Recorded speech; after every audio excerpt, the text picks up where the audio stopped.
नमस्कार। प्रारब्ध पर आप सभी का स्वागत है। मैं अवनीश। आज हमारे साथ सतीश चंद्र मिश्रा सर हैं।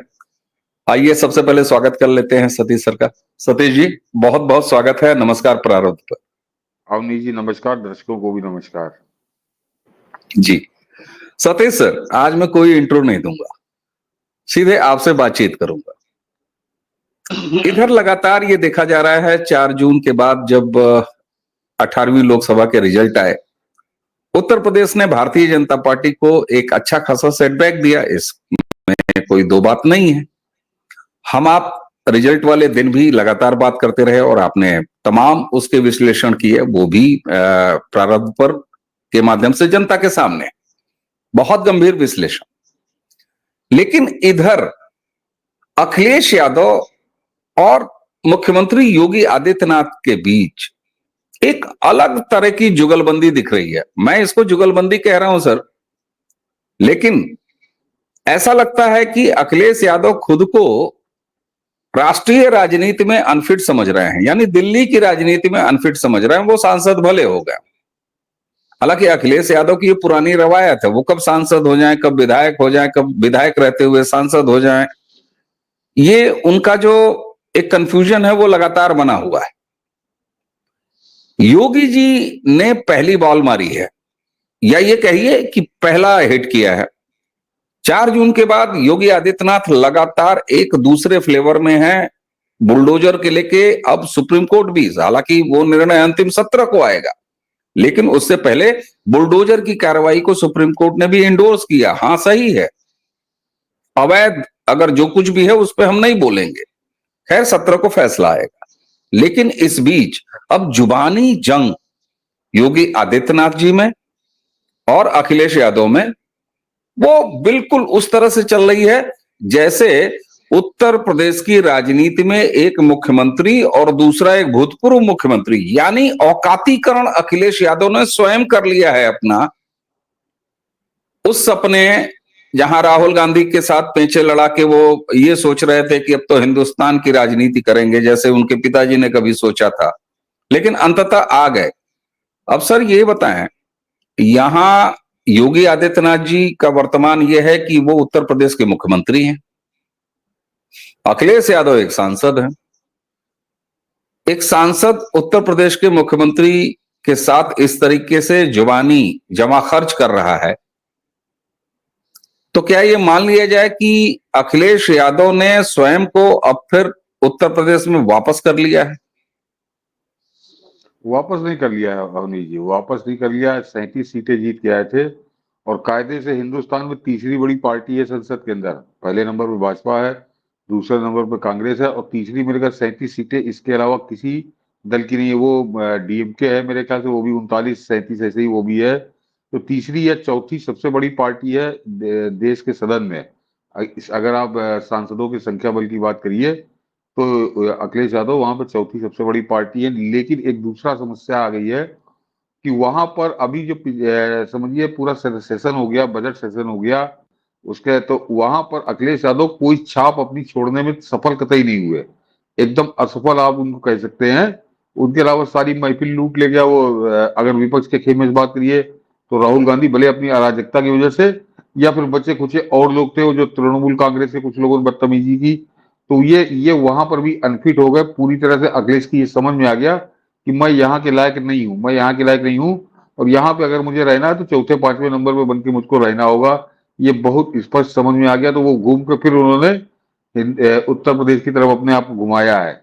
और उत्तर प्रदेश में ये फिर एक बार वो वही सपना लेके चल रहे हैं कि 2027, तो अखिलेश यादव 2027 की जब बात करते हैं तो अखिलेश यादव एक सच से मुंह चुराते हैं कि वो जो 37 सीटें बने कही कि वो जो दिल्ली में आप देख रहे हैं, तो इसीलिए दिल्ली में ये अनफिट है, इसीलिए दिल्ली में इनको कोई कदर नहीं मिल रहा उस हिसाब से जिस हिसाब से पार्टी का परफॉर्मेंस है। क्योंकि असलियत तो जानता है विपक्ष, विपक्ष जानता है, और यही आदमी अपनी असलियत ये खुद नहीं समझ पा रहे हैं कि हमारी ये 37 सीटें क्यों हैं।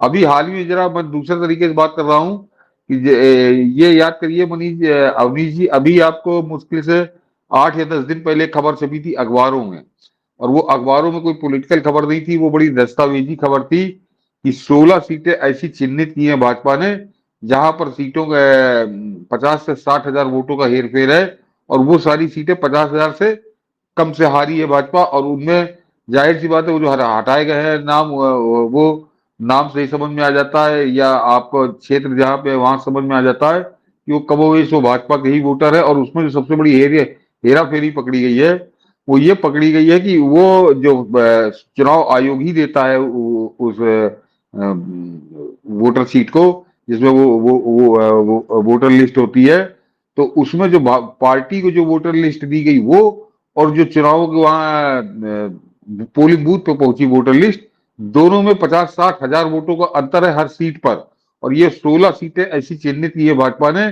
तो जाहिर सी बात है, अब उसमें कौन लोग है, वो जो जो फिलहाल अखबार की खबर है कि उसमें जांच शुरू हुई है, और उत्तर प्रदेश सरकार उसकी जांच करा रही है। क्या जांच होगी, क्या कैसे आएगा, ये तो बात की बात है, लेकिन ये हेरा फेरी हुई। और जाहिर सी बात है कि वो सारी सीटें समाजवादी पार्टी जीती। तो एक मिनट जरा 37 से आप 16 घटा दीजिए तो 21 पे आ जाते हैं ये, और भाजपा पहुंचती है 49 पे। और ये सामने सामने आंकड़े वाली बात है, इसमें कहीं कोई लफाजी नहीं है। तो उस असलियत को भूल कर अखिलेश यादव ने जो सोचा कि अब ये मौका है और उस पर हमला कर दे, तो वो एक बार फिर उन्होंने गलत जगह निशाना साध लिया। और उस चक्कर में उन्होंने जो योगी आदित्यनाथ को छेड़ना शुरू किया है। तो अभी तो अवनीश जी, ये 2027 में चुनाव होना है, अभी हम लोग 2024 में हैं। 3 साल में तो योगी आदित्यनाथ से टकराने में पता नहीं क्या हालत होगी अखिलेश यादव की, ये समझ में आ जाएगा। और उससे पहले अभी ये जो चुनाव होने जा रहे उपचुनाव, ये और उसके अलावा जो बोनस में आया है, चाहे वो नवाब सिंह हो कन्नौज का, और चाहे वो ये आपके अयोध्या वाला मोहित खान, इस तरह के अभी पाप उभरने शुरू हुए हैं। और अभी 100 दिन नहीं हुए हैं, ये याद रखिए। दर्शकों से भी कहूंगा कि वो 100 दिन, जो 37 सीटें आई थी, उसका जस्ट अभी 100 दिन पूरा नहीं हो पाया है। और समाजवादी पार्टी डिफेंसिव में आ गई है, डिफेंस में है। और योगी आदित्यनाथ चढ़कर हमले कर रहे हैं, और आने वाले समय में और बुरा हाल इनका होगा, क्योंकि ये मैच्योर राजनीति कर ही नहीं रहे। ये मैच्योर राजनीति नहीं कर रहे। ये जैसे लड़कों की स्कूलों की राजनीति होती है ना, स्कूल छात्र संघ की राजनीति होती है, तो अखिलेश यादव अभी भी छात्र संघ की राजनीति से उबर नहीं पाए हैं। ये किस्मत थी कि वो 37 सीटें हैं, और 37 सीटें मैंने 16 तो आपको ऐसे गिनवा दी, अगर और गिनवाऊंगा तो कुछ और कारण भी उसके हैं। तो वो गलतफहमी का शिकार अखिलेश यादव बहुत बुरी तरीके से हैं। और अभी जरा इसका चुनाव का परिणाम आने दीजिए, उपचुनाव के जो परिणाम होंगे, उसके बाद ये गलतफहमी उतरेगी इनकी। सर, आपने जिस तरीके से बात कही, और ये एक बहुत, आपने जिन 16 सीटों की बात कही और वहां जो वोटर लिस्ट में हेरफेर की बात कही, इसके दस्तावेजी सबूत सबूत है। ऑलरेडी हैं। रायबरेली में हाँ, एक पूरा नेक्सस पकड़ा गया है, सहारनपुर में एक पूरा नेक्सस पकड़ा गया है। और निश्चित रूप से कानून को अपना काम करने में एक होती है लफाजी, तो आप मुंह से कर देते हैं, लेकिन जब आप मिसिल फाइल जुटाते हैं, उसके सबूत जुटाते हैं, तो रायबरेली उसका उदाहरण है सर। एक अकेले अखिलेश यादव की, अब मैं किसी जाति पर नहीं जाऊंगा, लेकिन वो नाम भी तो खुल के आया है सर। ये बहुत बड़ी चीज है जिस पर मुझे लगता है कि उत्तर प्रदेश सरकार काम कर रही है, और निश्चित रूप से काम कर रही है। और इसकी शुरुआत रायबरेली से ऑलरेडी हो चुकी है सर। और ये जो आपने अभी कहा है नहीं अवनीश जी, मैं सर, बता दूं कि ये जो सीटें 16 है, इनमें रायबरेली और अमेठी नहीं शामिल है, क्योंकि रायबरेली अमेठी में जीत जो है ज्यादा बड़ी है। ये 16 सीटें वो हैं जहां भाजपा 50 हजार या उससे कम वोटों से हारी है। और वहां पे जो हेरा फेरी है, वो 50-60 हजार वोटों से ज्यादा, 50 हजार से 1 लाख के बीच में हेरा फेरी है। तो वो पूरी तरह से स्पष्ट है। अब वो अभी देखिए कि उसमें कुछ अधिकारी हैं जिनको चिन्हित किया है उत्तर प्रदेश सरकार ने, कुछ अधिकारी हैं, कुछ कर्मचारी हैं, और उनका भी पूरा डाटा निकलवाया जा रहा है। तो पता ये भी चल रहा है कि ये वो वही सपाकालीन या वो पुराना समय के पुराने अधिकारी हैं, और ये उन्होंने एक खेल किया है। तो अब उनके ऊपर क्या दंड होगा, क्या कैसे कब तक इसका परिणाम आता है, ये इंतजार करिए। लेकिन बहुत ज्यादा 6 महीने और मान लीजिए, लेकिन उसका परिणाम मिलेगा जरूर। और ये मैं इसलिए थोड़ा निश्चिंत हूं कि कहीं और का होता, पूरे हिंदुस्तान की मैं बात कर रहा हूँ, कहीं और का मामला होता तो संभवतः ये दब जाता। लेकिन ये मामला योगी आदित्यनाथ की सरकार का है, तो निश्चित अभी ये पापी जो है पकड़े जाएंगे, और इन पापियों का पाप भी सामने आएगा। मगर अभी आज के हम लोग का जो विषय का मुद्दा है, विषय है अवनीश जी, कि ये जो सारी बातें कारस्तानी हुई, ये कम से कम अखिलेश यादव के तो संज्ञान में है। ये कहते कि मेरी भी संज्ञान में नहीं है, तो इतना दयावान पापी कोई नहीं होता कि मैं पाप करूं और जिसको इस पाप का लाभ मिलेगा उसको पता न चले। ऐसा पापी कोई नहीं होता। वो अपना पाप जो है बता के, बहुत पहले से बता के, पूरी तरह इनकी भैया इंतजाम कर लो, हम ये मदद करने जा रहे हैं, वो करता है। तो इनको मालूम है कि हम एक चुनाव कैसे जीते हैं, ये कि आज अब भाजपा की 33 से मेरी 37 सीटें हैं, तो ये असलियत कुछ और है। लेकिन ये उसी उसी जो असलियत को नकार कर, जो असलियत है उसको नकार कर, ये गलत फहमी में ही जी रहे हैं, गलत फहमी में जी रहे हैं। ये इनको बहुत महंगा पड़ेगा। बिल्कुल सर। और यहां पर एक चीज और आती है, मैं अभी भाजपा भी आऊंगा। आखिर सरकार आपकी है, सिस्टम आपका है, अधिकारी आपके निर्देशन में काम करते हैं, फिर भी ऐसा हो गया, उस पर भी बात बेहद आवश्यक है सर। लेकिन उससे पहले एक छोटी सी चीज, जिस तरीके से अखिलेश यादव और राहुल गांधी का एक रिश्ता, एक बार फिर वो साइकिल के आगे वाली हैंडल पे एक लड़का बैठा हुआ है या पीछे वाले कैरियर पे एक लड़का हाँ। बैठा हुआ है। लेकिन असलियत तो यही है सर कि राहुल गांधी या कांग्रेस की जो भी मजबूती दिखाई दे रही है, भले मुट्ठी भर 99 की सीट हो, ये क्षेत्रीय पार्टियों के वोट खाकर ही है, उन्हीं की कीमत पर है।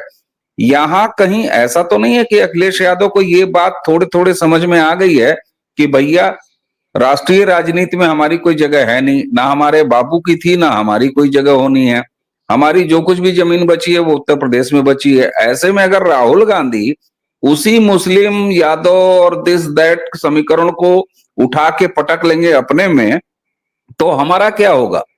तो ये कहीं ऐसा तो नहीं है कि इस वजह से इन्होंने कहा कि भैया ऐसा है, नमस्ते दिल्ली, हम तो वापस चले अपने ही बनाए हुए लखनऊ आगरा एक्सप्रेसवे से, हम जाएंगे लखनऊ और वापस आ रहे हैं।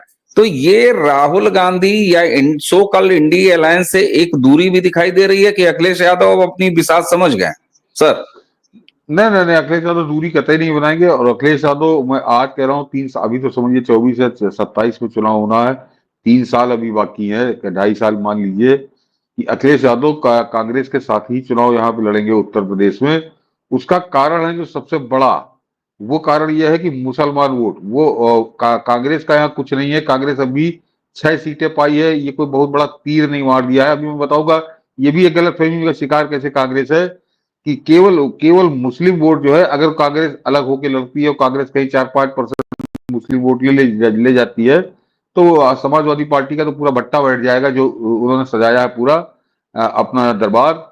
तो उसको बचाने के लिए वो अखिलेश यादव कांग्रेस का साथ नहीं छोड़ेंगे और कांग्रेस विधानसभा का चुनाव इनके साथ ही लड़ेगी, ये निश्चित मान के चलिए। चाहे जितना अपमान का घूंट पीना पड़े अखिलेश यादव को, और अखिलेश यादव उस अपमान के घूंट को पिएंगे और कांग्रेस इनके साथ रहेगी। कांग्रेस को भी बहुत थोड़ी सीटें मिलेंगी, जिस तरह से 17 सीटें थी मेरे ख्याल से लोकसभा में, तो 17 पंजे 85, यानी 85 सीटें। तो 85 सीटें अखिलेश यादव किसी कीमत पर कांग्रेस को नहीं देंगे, ये निश्चित आप मान लीजिए। कांग्रेस भी वही 50-40-50 सीटों पे लड़ेगी चुनाव, बाकी ये 350 सीटों पे लड़ेंगे। तो ये मत सोचिए कि ये अलग हो जाएंगे, ये अलग कतई नहीं होंगे। ये एक ही पहलू, एक ही साथ रहेंगे और एक साथ ही लड़ेंगे। और केवल एक कारण से, इनका ना तो इनकी दोनों की राजनीति का बिल्कुल चरित्र अलग है, कोई इनका असामंजस्य नहीं है, लेकिन क्योंकि मुसलमान वोट है यहाँ 20-22% उत्तर प्रदेश के अंदर, वो बटने ना पाए, उसका इधर उधर ना हो, तो इस वजह से लड़ेंगे साथ में। यह है इनकी असलियत। जी सर। लेकिन इसी के साथ एक चीज और आती है। मैंने जिस प्रश्न को छोड़ दिया था, अब उसको वापस ला रहा हूं। सरकार आपकी है, मैं भारतीय जनता पार्टी से कह रहा हूं, योगी आदित्यनाथ जी को कह रहा हूं, इलेक्शन कमीशन की देखरेख में ये सारी चीजें होती हैं, अधिकारी तो आप ही के होते हैं, इलेक्शन कमीशन के पास कोई अपना काडर तो है नहीं। इसका मतलब आज जो एक ट्वीट आया है सर, इंडियन नेशनल कांग्रेस, और मजे की बात यह है कि जो कभी कांग्रेस आई हुआ करती थी उसने कब कैसे किस घोटाले के तहत अपना नाम इंडियन नेशनल कांग्रेस कर लिया, ये भी एक बहस की बात है। लेकिन उनका एक ट्वीट आया और उस ट्वीट पे बड़ी गंभीर बात कही है सर। उन्होंने कहा कि देखो सरकार तुम्हारी है, सिस्टम हमारा है। उत्तर प्रदेश में भी तो यही होता हुआ दिखाई दे रहा है। यहां पर क्या उत्तर प्रदेश सरकार की विफलता नहीं है? नहीं, विफलता है और बड़ी जबरदस्त विफलता है, और खासकर क्योंकि अब जरा योगी आदित्यनाथ का मैं माइनस पॉइंट बात कर लूं मुख्यमंत्री के रूप में, कि क्योंकि वो मुख्यमंत्री हैं और वो मुख्यमंत्री हैं, तो उनकी तो विशेष रूप से विफलता है, क्योंकि ये कहा जाता है कि वो तो नौकरशाही के ही भरोसे, और नौकरशाही उनकी बड़ी खास हुआ करती थी। चुनाव तक तो यही हवा थी, अब तो थोड़ा योगी आदित्यनाथ ने अपना बदला है तेवर। तो ये जो आप कह रहे हैं अवनीश जी, ये बात सब जानते हैं। और मैं हमेशा कहता रहा हूं, जब ये ईवीएम चिल्लाते थे तब भी मैं कहता था कि वो जो चुनाव, जो आपने कहा कि चुनाव आयोग का कोई अपना कैडर नहीं होता, चुनाव आयोग के अधीन आ जाते हैं कुछ महीनों के लिए ये कर्मचारी, होते तो वो सरकारी कर्मचारी हैं और वो अपने ही मन की करते हैं। और वो ये जो हुआ है पाप, तो इसके लिए जिम्मेदार तो सबसे पहले अगर किसी को कहा जाएगा तो योगी आदित्यनाथ को जवाब देना चाहिए कि ये आखिर कैसे हो गया ये काम। लेकिन उसमें एक चीज दर्शक समझे, ये सब जगह नहीं हुआ है अवनीश जी। सबसे खास बात यह है, ये 16 सीटें इसीलिए है क्योंकि उसमें जो चिन्हित किए गए, तो पता चल रहा है कि ये सब जो है उसी समय के भर्ती लोग थे। और आप इतने, जहां लाखों कर्मचारी हैं आपके उत्तर प्रदेश के अंदर, वहां पे किसकी किसके साथ निष्ठा है, लेकिन वो निष्ठा इस हद तक चली जाएगी, ये कल्पना बहुत कम की जाती है, और वो हो गई तो वो मिला जुला है। लेकिन हाँ, योगी आदित्यनाथ अपनी जिम्मेदारी से थोड़ी बच सकते हैं। ये इसमें पहले जिम्मेदारी तो उन्हीं के ऊपर आएगी। ये आखिर सरकारी कर्मचारियों ने घपला घोटाला किया है, तो इसका जिम्मेदार तो कौन है? इसके पहले सबसे पहले जिम्मेदार तो वही होंगे। बिल्कुल। और अच्छा सर, इसी के साथ एक दूसरा एंगल भी आ रहा है। अखिलेश यादव जहां डीएनए की बात कर रहे हैं, उनसे डीएनए का मतलब पूछ लिया जाता है तो वो फिर कुछ और बात करते हैं। हालांकि उन्होंने, योगी आदित्यनाथ जी का गृहनगर गोरखपुर है, मेरा भी आपको पता है सर गृह नगर गोरखपुर है, और मंदिर के आसपास ही मेरा भी घर आता है। बुलडोजर अब कह रहे हैं कि साहब सरकार अगर 27 में बन गई तो मैंने तो अपने घर का नक्शा उक्सा तलाशना शुरू कर दिया है कि कहीं ऐसा तो नहीं है कि आधा इंच आगे पीछे हम भी बढ़े हुए हैं, क्योंकि अब पूरा गोरखपुर ही बुलडोजर चलेगा। बहरहाल एक चीज और सर, लगातार यो अखिलेश यादव योगी जी पर जब टारगेट कर रहे हैं तो एक बात और वो कह रहे हैं। उनका ये कहना है कि साहब अभी सुल्तानपुर में जो एक शूट आउट हुआ है, एक मुठभेड़ हुई है, वहां उन्होंने जाति का मामला उठा दिया। एक तरफ वो बलात्कारियों को बचाते हैं, चाहे वो कन्नौज का बलात्कारी हो, चाहे वो मोहित खान हो, वो बलात्कारी हो। यही अखिलेश यादव हैं जिन्होंने कहा था डीएनए करा लो, डीएनए करा लो। अब जब डीएनए मैच कर गया है कन्नौज वाले का, तब ये डीएनए का अर्थ पूछ रहे हैं। लेकिन सर इस सारी कवायद में कहीं ना कहीं एक बात तो आती है कि सरकारी कर्मचारी अधिकारी अगर उत्तर प्रदेश सरकार के कंट्रोल में नहीं है और उनके नाक के नीचे ऐसी सारी चीजें हो रही हैं, तो क्या कहीं, क्योंकि आप ये नहीं कह सकते कि योगी जी को अभी उत्तर प्रदेश के मुख्यमंत्री बने हुए 90 दिन हुए, 100 दिन हुए, 70 दिन हुए, ऐसा नहीं कहा जा सकता ना सर। 3 दशक के बाद एक सरकार रिपीट हुई है, उत्तर प्रदेश की एक पूरी राजनीतिक जो पृष्ठभूमि है वो बदली है, एक रवायत बदली है। आखिर सर ऐसा क्यों संभव हो पा रहा है अभी भी उत्तर प्रदेश में, कम से कम ब्यूरोक्रेसी पे और सरकारी कर्मचारियों पर, इन पर क्यों नहीं पकड़ बन पा रही है? ये कमी कहां है? क्योंकि आत्मविश्लेषण अवश्य करना होगा सर जी। हाँ, ये बहुत गंभीर सवाल है, और ये योगी आदित्यनाथ को अवनीश जी समझ में आना चाहिए, और कम से कम अब तो समझ में पूरी तरह से आ जाना चाहिए कि ये नौकरशाही किसी की नहीं होती। ये सबसे खास बात है। ये नौकरशाही के आपके लिए तलवार खींच लेगी, या कोई एक विचारधारा से या एक पार्टी से प्रतिबद्ध हो जाएगी, ये नहीं होती। ये सबके साथ रहते हैं और सबके विरोध में रहते हैं। इनका जिस तरह से योगी बाबा ने 5-7 साल इनको मौज कराई है, जो बिल्कुल मैं सही शब्द इस्तेमाल कर रहा हूँ सोच समझ कर, कि 7 साल इनको जो मौज कराई है, तो वो मौज तो इन्होंने फ्री में ली है। और वो मौज इस तरह की थी कि यहाँ पे मंत्रियों को पनाह मांगते मैंने देखा कि कैबिनेट मंत्री वो पनाह मांग रहे थे कि मेरी कोई सुन नहीं रहा। ये मैंने यहाँ पर आपके जो मोहनलालगंज से मैं अपने सांसद तक की जो चुनाव बिहार गए, वो कौशल किशोर, उनके बारे में बता दूं कि यहाँ पे सीतापुर के पास सिदौली है, संभवतः सिदौली है, वहां का एसडीएम, और वो आदमी 3 बार कहते कहते सर पटक के रह गया। उसने कहा जाओ तुम्हारी बात नहीं मानूंगा। और उसके बाद वो किससे जाके शिकायत करते? वो केंद्रीय मंत्री थे केंद्रीय शहरी आवास विकास मंत्री। तो इस तरह से बेलगाम होकर इनको मौज कराई है योगी आदित्यनाथ ने, इसमें कहीं कोई शंका नहीं है, इसमें कोई इनको छूट नहीं दी जा सकती। ये योगी बाबा की बड़ी कमी थी। और उसमें जो अब मैंने कहा कि ये किसी के साथ नहीं होते, ये किसी के वफादार नहीं होते, ये आप सत्ता में बैठे आपकी चाटवार्ता किया करते हैं, लेकिन जो जो बात आप पूछना चाह रहे हो अवनीश जी, तो ये उन लोगों को भी पाल के रखते हैं, ये उन लोगों को भी पाल के रखते हैं कि आज हमारी सरकार है तो हम तुमको पाल रहे हैं, जब तुम्हारी आ जाए तो तुम हमको पालना। ये इनकी सेटिंग रहती है, ये इनका आपस में रहता है। तो ये उनको भी डिस्टर्ब नहीं करते और उनको उनको खुलकर खेलने की छूट देते हैं। और उसी का नतीजा है आज खेल वो पूरा चुनाव में हो गया। और आज जो बाबा के बड़े प्रतिबद्ध थे, बड़े वफादार थे, ये उन अधिकारियों के कान उमेठे कि तुम बताओ कि ये कैसे हुआ है। ये जो 16 सीटें हारे हैं, लोकसभा की 16 सीटें, मतलब आप समझ रहे हैं कि विधानसभा की 80 सीटें, यानी 80 सीटें हरवाने का पूरा इंतजाम वो बनाए हुए बैठे हुए हैं। तो इन लोगों पर अगर पूरा आपने जांच नहीं की, और उनके ऊपर जो कर्मचारी बैठा था, जो अधिकारी बैठा था खासकर, वो चाहे जितना प्यारा हो बाबा का, फिर उसके ऊपर कैसे लठ चलता है, ये अब आने वाला समय बताएगा कि इससे सबक लिया है योगी आदित्यनाथ ने या नहीं लिया, आगे भी ऐसे ही चलेगा। और सर एक चीज और देखिए, अखिलेश यादव यहीं नहीं रुक रहे हैं। जब मैं जवानी जंग की बात कर रहा हूं योगी जी और अखिलेश यादव में, अखिलेश यादव उससे भी आगे बढ़ रहे हैं। वो दिल्ली यानी भारतीय जनता पार्टी का केंद्रीय नेतृत्व और उत्तर प्रदेश में योगी, उनके बीच में भी लड़ाने की कोशिश कर रहे हैं। उन्होंने भारतीय जनता पार्टी का एक नया फुल फॉर्म दिया। वो कह रहे हैं कि साहब भारतीय योगी पार्टी, इस जैसी बात भी वो कर रहे हैं। यानी अखिलेश यादव कहीं ये मौका एक भी बार चूकना नहीं चाह रहे हैं कि या तो दिल्ली वर्सेस लखनऊ खड़ा कर दो, दिल्ली वर्सेस उत्तर प्रदेश खड़ा कर दो। हालांकि ये हवा 4 जून के बाद लगातार चलाई गई।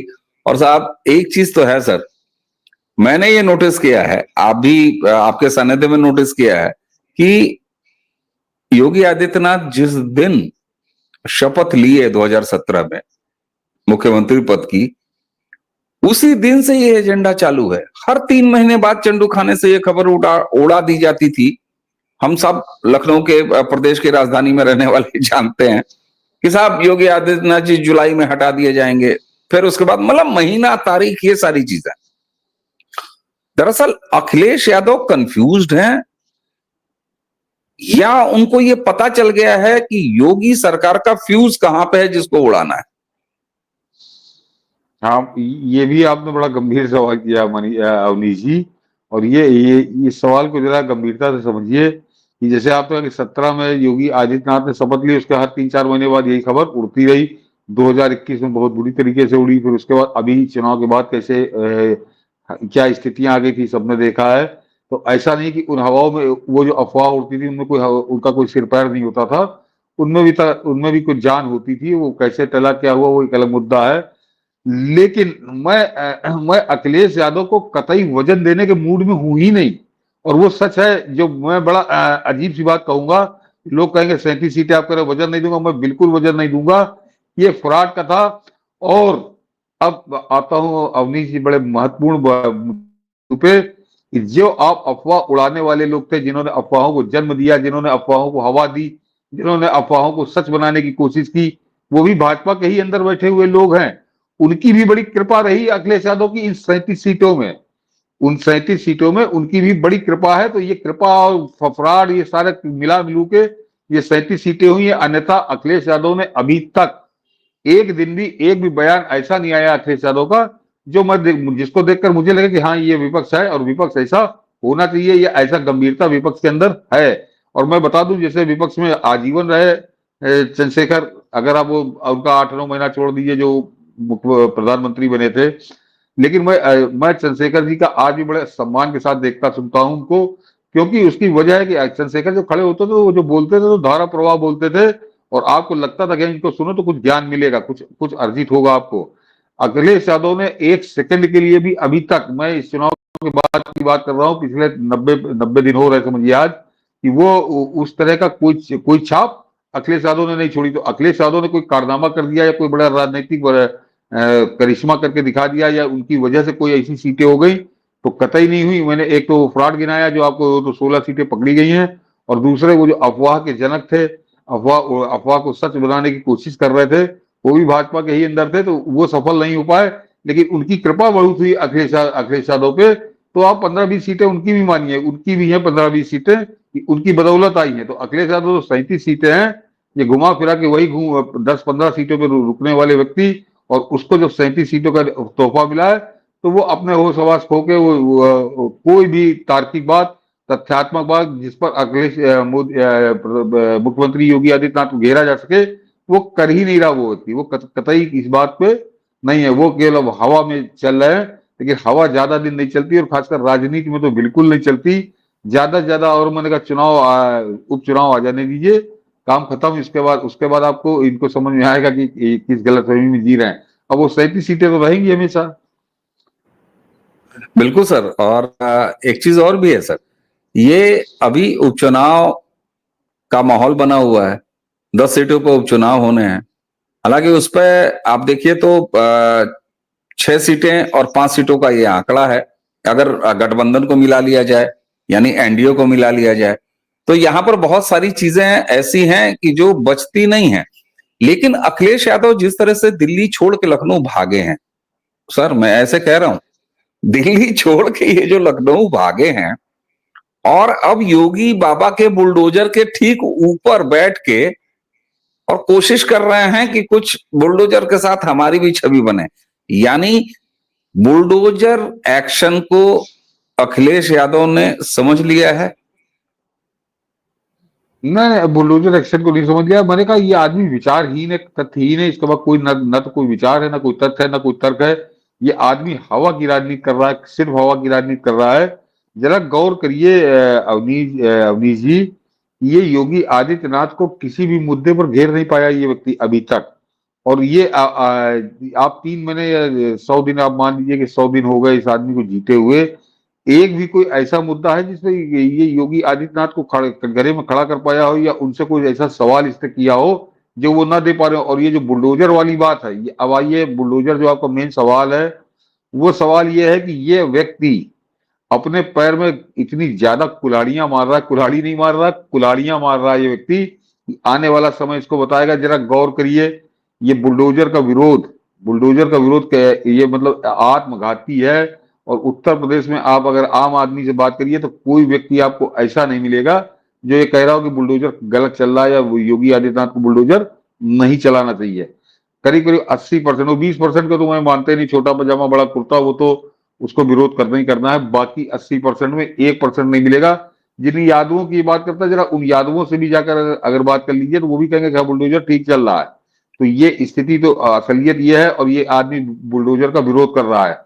और उसके अलावा एक बड़ा नुकसान अवनीश जी, एक आदमी एक पूरे समुदाय का ये कर रहा है, वो है यादव समुदाय। कल जिसकी आप बात कर रहे हैं, जो एनकाउंटर हुआ जिसमें मंगेश यादव डकैत था, वो डकैत एक मुसलमान के साथ मारा गया, और ये उस आदमी के पक्ष में खड़ा है।